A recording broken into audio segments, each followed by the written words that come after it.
Hi అండి అందరికీ welcome back to ధన్యత క్యూటీ ఛానల్. ఈరోజు నేను స్ప్రౌట్స్ బిర్యానీని రెడీ చేస్తున్నాను. స్కిప్ చేయకుండా లాస్ట్ వరకు చూడండి, చాలా బాగుంటుందండి ఈ బిర్యానీ అనేది. దీని ప్రాసెస్ని ఇప్పుడు మనము చూద్దాము. ఫస్ట్ మనము ఒక కుక్కర్ని తీసుకుని అందులోకి 2 కప్స్ బాస్మతి రైస్ని వేసుకోవాలి. తర్వాత వాటర్ వేసి దీన్ని మనము ఒక 2 టైమ్స్ నీట్గా క్లీన్ చేసుకోవాలి. మనము ఎప్పుడైనా సరే ఈ స్ప్రౌట్స్ బిర్యానీ అనేది రెడీ చేస్తే పిల్లలు అనేది చాలా లైక్ చేస్తూ తింటారు. ఇప్పుడు చూడండి, మనకు రైస్ అనేది క్లీన్ చేసిన సైడ్లో పెట్టేసుకున్నాను. ఇప్పుడు మనము కావాల్సిన ఐటమ్స్ చూద్దాము. టమాటో, మిర్చి, పుదీనా, కరివేపాకు, onion, ginger garlic paste. Next sprouts. ఇప్పుడు మనకు కావాల్సిన మసాలా దినుసులు చూద్దాము. బిర్యానీ ఆకు, దాల్చిన చెక్క, లవంగాలు, జీరా. ఇప్పుడు మనము తీసుకున్నటువంటి స్ప్రౌట్స్ని ఒకసారి వాటర్లో వేసి నీట్గా క్లీన్ చేసుకోవాలి. తర్వాత స్టవ్ మీద మనము ఒక ప్యాన్ పెట్టి ప్యాన్ హీట్ అయిన తర్వాత అందులోకి ఆయిల్ని యాడ్ చేయాలి. ఇప్పుడు మనము ఆల్రెడీ తీసుకున్నటువంటి మసాలా దినుసులు అన్నిటిని తీసుకెళ్లి ఆయిల్లో వేసి దాన్ని మనం కొద్దిసేపు ఫ్రై చేసుకోవాలి. ఇలా మసాలా దినుసులు వేస్తే మన బిర్యానీకి చాలా మంచి టేస్ట్ అనేది వస్తుంది. ఇప్పుడు మనం దీంట్లో కొద్దిగా కరివేపాకు వేసుకోవాలి. కరివేపాకుని మనం ఎక్కువగా మన డైట్లో యాడ్ చేస్తే హెయిర్ గ్రోత్కి చాలా బాగా యూజ్ అవుతుంది. ఇప్పుడు మనం సన్నగా కట్ చేసుకున్నటువంటి ఆనియన్స్ని కూడా వేసుకొని దీన్ని కొద్దిసేపు ఫ్రై చేసుకోవాలి.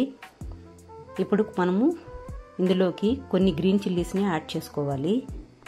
తర్వాత మనం సన్నగా కట్ చేసుకున్నటువంటి టమాటోస్ని కూడా వేసి కొద్దిసేపు దాన్ని మనము మగ్గనివ్వాలి. ఇప్పుడు మనము ఆల్రెడీ క్లీన్ చేసి పెట్టుకున్నటువంటి స్ప్రౌట్స్ని తీసుకొని వచ్చి ఇందులో వేసేసి ఒకసారి దీని అంతటిని బాగా కలుపుకుంటూ కొద్దిసేపు అలాగే దీన్ని ఫ్రై చేసుకుంటూ ఉండాలి. ఇప్పుడు ఇందులోకి మనం కొద్దిగా జింజర్ గార్లిక్ పేస్ట్ని యాడ్ చేసుకోవాలి. ఇప్పుడు 1 స్పూన్ నేను దీంట్లోకి టర్మరిక్ పౌడర్ని అలాగే టేస్ట్కి సరిపడేంత సాల్ట్ని కూడా యాడ్ చేసుకున్నాను.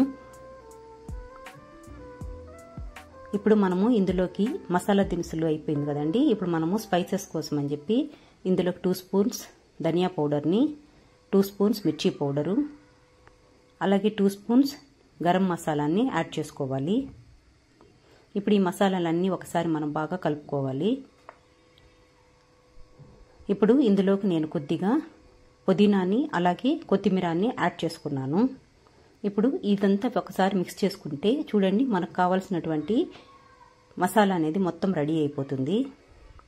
ఇప్పుడు మనం ఆల్రెడీ సోక్ చేసి పెట్టినాం కదండి రైస్, దాంట్లోకి మనము రెడీ చేసుకున్నటువంటి ఈ స్ప్రౌట్స్ మసాలాని అంతా తీసుకెళ్ళి దాంట్లో వేసుకోవాలి. ఇప్పుడు వేసుకున్న తర్వాత మనము దీని అంతటిని ఒకసారి బాగా కలిసేలాగా మిక్స్ చేసుకోవాలి. ఇప్పుడు చూడండి, నేను వాటర్ని యాడ్ చేస్తున్నాను. మనం 2 కప్స్ బాస్మతి రైస్కి నేను 3 కప్స్ ఆఫ్ వాటర్ని మాత్రమే యాడ్ చేస్తున్నాను. బాస్మతి రైస్ చేస్తున్నప్పుడు మనం ఎక్కువ వాటర్ని యూజ్ చేయాల్సిన అవసరం ఉండదు. ఇప్పుడు నేను ఇందులో కొద్దిగా గీని యాడ్ చేస్తున్నాను. గీ అనేది గుడ్ ఫర్ హెల్త్ అండి. మన బాడీలో బ్యాడ్ కొలెస్ట్రాల్ లెవెల్ తగ్గించి గుడ్ కొలెస్ట్రాల్ లెవెల్ పెంచడానికి బాగా యూజ్ అవుతుంది. ఇప్పుడు మనము కుక్కర్కి మూతను పెట్టేసి ఒక 2 విజిల్స్ వచ్చేంత వరకు దాన్ని అలాగే పెట్టుకోవాలి. ఎప్పుడైనా సరే ఇలాంటి కిచిడీలు చేసుకుంటే దీంట్లో మనకు protein, calcium, fibre, vitamins, minerals అనేవి చాలా ఎక్కువగా ఉంటాయి. చూడండి, మనకు బిర్యానీ అనేది రెడీ అయిపోయింది. చాలా చాలా బాగుంటుందండి ఈ బిర్యానీ అనేది. అసలు స్ప్రౌట్స్ తినకుండా ఉండే పిల్లలు కూడా ఈ బిర్యానీని చాలా లైక్ చేస్తారు. మీరు కూడా ట్రై చేయండి, చాలా టేస్టీగా ఉంటుంది.